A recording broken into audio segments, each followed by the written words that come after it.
mai haere mai ki ngā whakatau Koorero o Tainui waka ki roto o Taamaki Makaurau. Welcome to this series that outlines our whakataukii or our traditional tribal sayings as they relate to Taamaki Makaurau. Our saying for today is kia Tuupato ki te Takahi I te Remu o Taku Kahu. This was said by Pōtatau te Wherowhero prior to the establishment of the kingitanga. In and around 1839, Pōtatau was living on the banks of the Manukau harbour. He also had homes at Kohimarama and Ihumātao.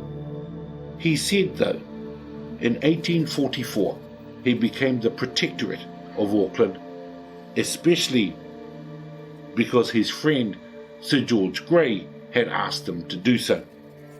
Pōtatau had heard of other iwi, other hapu and other whānau wanting to attack Auckland, especially after the original wars that led to some discomfort of Māori, and they wanted to take on the seat of Pākehā in the capital that was Taamaki Makaurau at that time.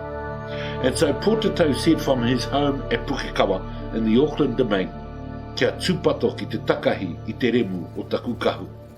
Be careful not to trample on the hem of my cloak. In other words, if you invade Auckland into my territory, then I will respond with force. That was enough of a deterrent for other hapu, other iwi and other whānau to throw their plans away and to try for peaceful remediation of their issues. Kia Tuupato ki te Takahi I te Remu o Taku Kahu, te whakataukii o tēnei rā, Paimaarire kia tātou katoa.